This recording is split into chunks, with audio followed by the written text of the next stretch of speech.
Hi everybody, it's Janice, one of the dietitians with Erie County Senior Services. I hope you're all doing well and staying safe and healthy in your homes. I really do miss seeing you at the centers, but hopefully we'll be back together again having lunch real soon. But in the meantime, we decided to post some nutrition videos so that you could all see our faces, know that we're still out here, and feel a little bit connected to us while you're in your homes. So today I want to talk about balancing intake with physical activity. And this is really important, not only for weight control or weight maintenance, but also because eating a healthy diet and being physically active are so important to your overall health and have so many benefits in and of themselves. So some of the benefits of a healthy, balanced diet include weight control, which, as I already pointed out, is very important for your overall health and well-being. A healthy diet can also help to protect from multiple chronic diseases such as cardiovascular disease, cancer, diabetes, osteo and neurodegenerative diseases, autoimmune diseases, and the list goes on. So diet's really beneficial for all of those and preventing those as well. Eating a healthy diet gives you increased energy. It gives you a better outlook and mood, better self-image. You feel better. You have a better quality of life. So these are just a few of the benefits of eating a healthy, well-balanced diet. So what does it mean to have a balanced diet? Well, it means that you are getting sufficient amounts of foods from each of the food groups in order to obtain your daily nutrient recommendations while not exceeding your recommended calorie intake for the day. And variety is also a part of a healthy, well-balanced diet. And it's really, really easy to overconsume and still not get the proper nutrition and then to gain weight as a result of overeating or overconsumption. But it's not quite so easy to take it off, is it? So we're going to talk a little bit more about that. So in order to know how many calories you need for the day, you need to know how active you are. And so these give you a definition of what the different activity levels are. A sedentary lifestyle is just doing really just the basic functions of living. You're not really including anything extra above what you need to kind of just do your daily activities. A moderately active lifestyle means that you are doing a little bit more. You're walking several times per week in addition to your regular activities. And then an active lifestyle is when you actually are walking quite a bit more, 3 miles per day. That's quite a bit in addition to your regular activities. And so this chart gives you your calorie recommendations for the day based on your age and your activity level. So say you were a 70-year-old male and you were moderately active, you did a bit of walking most days of the week, you would need about 2,200 calories per day. Now, on the other hand, if you're a female that's 70 years old and is moderately active, you only need about 1,800 calories for the day. You can see that on the chart. And then the reference height and weight are at the bottom. So those would be adjusted based on if you were a little bit taller or if your weight was a little bit different from what's on the chart. And hopefully this handout will be available to you online at some point. So you can take a look at it and print it off if you want to. And so this chart, I know there's a lot going on here, and I have to give a shout out actually to our UB dietetic intern, Kaylee Dewey. She's been working with us for the past 7 weeks, and she's done a lot of work for us. She's put together a lot of nutrition education materials, and the charts that are included in this presentation were from a handout that she created. So thank you very much, Kaylee, for creating these charts to put into this presentation that I'm doing. So this chart goes over how many servings of each of the food groups you would need based on your calorie level. So if you only need 1,600 calories for the day, you would need 2 cups of vegetables for the day. And that actually is equivalent to 4 1/2 cup servings of cooked vegetables. So you need 2 cups, but it's actually 4 servings of cooked vegetables.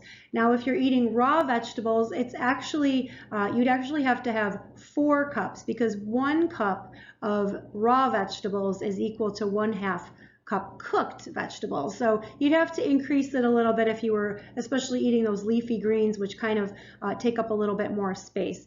But so 2 cups is really equivalent to 4 cooked servings of vegetables. So this kind of goes through how many servings of each of the food groups that you would need based on your calorie level for the day. And again, I hope this is going to be posted at some point. And if not, I can make copies available to you once we're all back together again at the centers. So what counts as a serving? Again, this is a nice little chart that gives you an idea of what 1 serving looks like. Again, the vegetables, 1 cup of leafy greens is equivalent to 1 serving, whereas 1/2 cup of cooked vegetables is equivalent to 1 serving. And then it goes through the other food groups. So 1 medium piece of fruit, that's fresh fruit, or a 1/4 cup of dried fruit, or 3/4 cup of juice is equivalent to 1 serving. And so on and so forth. So again, hopefully you'll have this available to you at some point. So now I want to get into some of the benefits of being physically active because there are really so many benefits to maintaining physical activity in your daily life. The first one is weight maintenance or control, which we've already discussed is so important for your overall health and well-being. Also improved cardiovascular health. Which includes lower blood pressure, better lipid profile, better circulation, and healthy blood vessels. It also decreases your risk for certain cancers, including colon cancer, breast, uterine, even lung cancer. Better blood glucose control, which is really important, particularly if you're a diabetic, but also for the general population as well. Blood glucose control is important to maintaining overall health as well. So, and then also improved immune function, which is particularly important, especially right about now. But it actually, because it improves your circulation, you're getting all those immune cells flowing throughout your body, but it also increases immune cell production in your body as well. So it can help you to fight off colds and infections and other things. Better mental health or cognitive function. So you're going to have decreased stress, anxiety, depression, while you're also going to have increased memory, increased attention span, increased processing speed, improved muscle strength and agility, better balance and coordination, decreased risk for falls or injury from a fall, improved arthritis symptoms, increased energy or stamina, improved sleep quality, including less insomnia and fewer sleep apnea symptoms as well. Improved self-image or self-esteem, improved overall sense of well-being, and you live longer if you're physically active.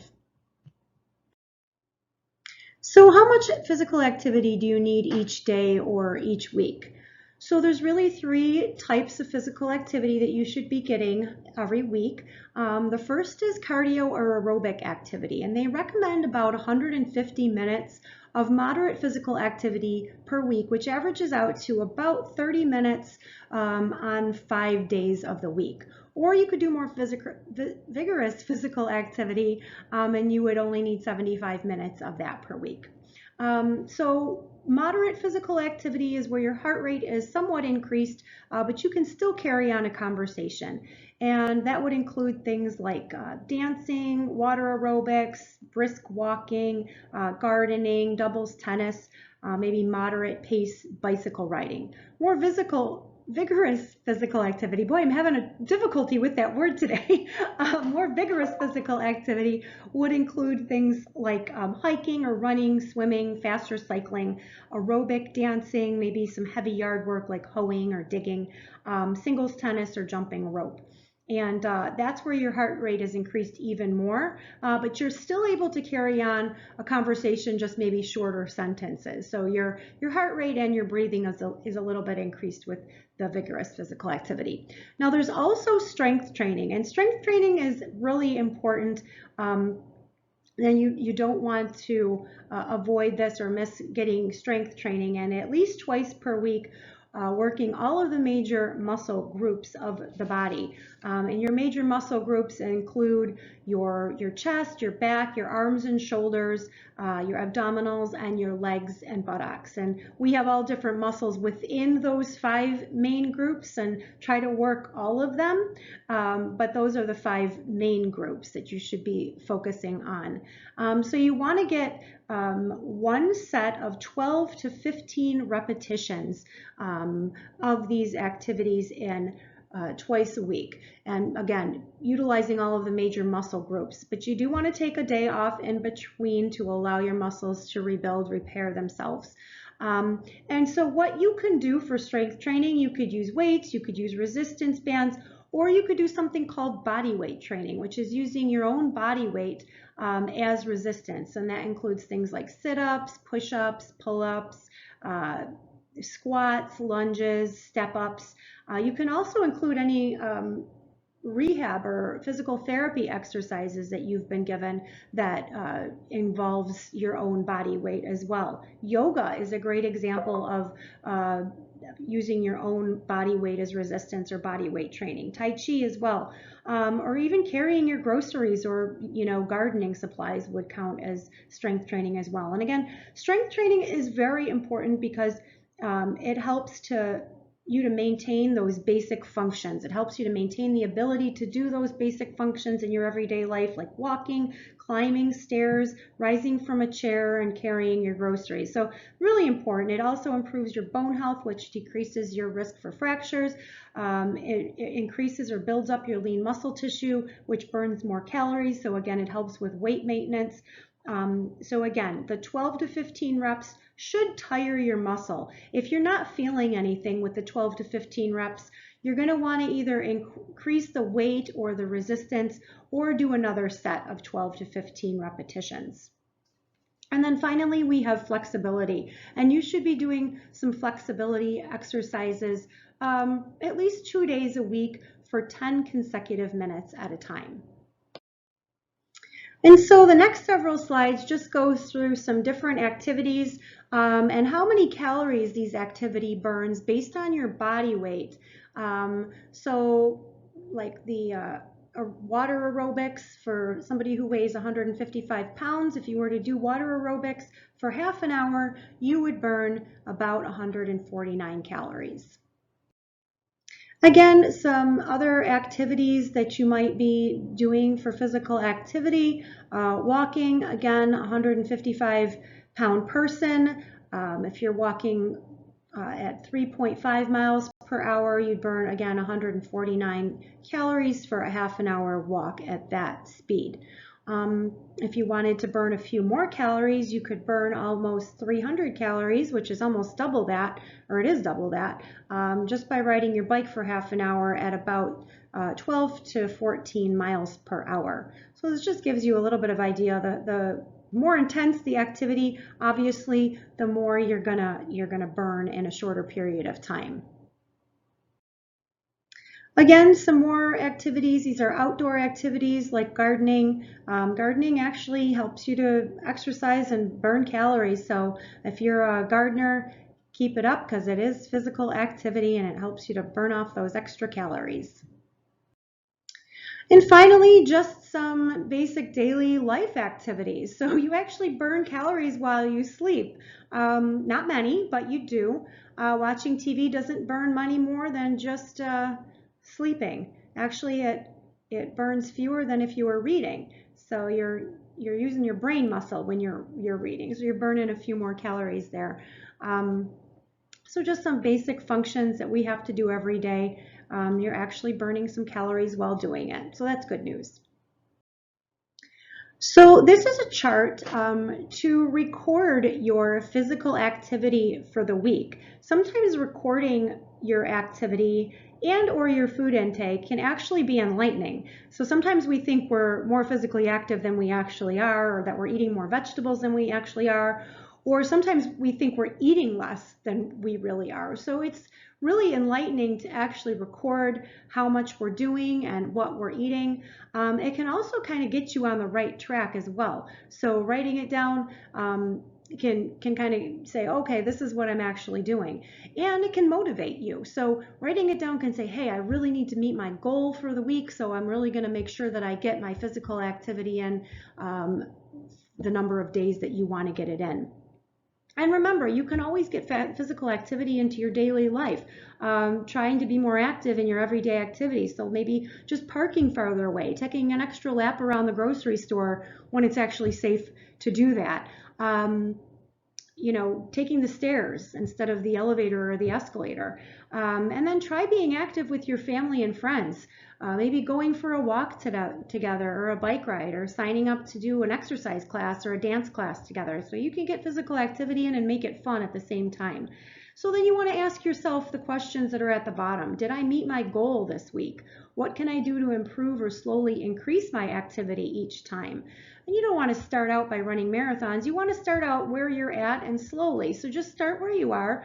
And 5 minutes is better than nothing, better than doing nothing. So, start slowly and gradually build your way up. And how do you feel when you do meet the goal? How do you feel when you don't meet the goal? And how does physical activity make you feel when you actually do it? It really does help to make you feel better, even if it just lifts your spirits knowing that you did something good for yourself. So again, this is just a chart to record the number of servings of each food group that you are achieving on each day of the week, to make sure that you're getting the recommended number of servings of each of those food groups in every day. And then the questions at the bottom, did you meet each of the food groups or exceed any of them? So certain of them you want to be striving to at least meet them, certainly, and exceeding them wouldn't be so bad, like the vegetables. That wouldn't be bad to exceed. But some others you might want to make sure that you're just keeping at the recommended amount of intake. And then what can you do next time to try to meet or avoid exceeding that food group goal? And is there another way that you could prepare those foods, maybe to make sure that you're getting them, and maybe make it a little more interesting? Maybe look up some recipes. This is really a great time to, if you're already were not eating healthy or being physically active, this is a great time to start, honestly, because you have so much time on your hands that you could look up recipes, try to make things interesting, spice it up a little bit, and really try to get to your goals for a healthy diet and healthy physical activity lifestyle. And how do you feel when you don't meet your goals for your food intake, and how does it make you feel overall when you're eating healthy? So charting what you're doing can actually really be very helpful and motivational as well. So it really is all about balance, making sure that you're balancing your healthy food intake with physical activity to make sure that you're controlling your weight, as well as getting all of the benefits from a healthy diet and physical activity, because there's so many, can really help you to just feel better, have more energy, have improved immunity, a better mood, better outlook on life. So both of these are very important, and it's really all about balance. So I hope you're all staying safe and healthy out there, and hopefully we'll see you again soon. Take care. Bye-bye.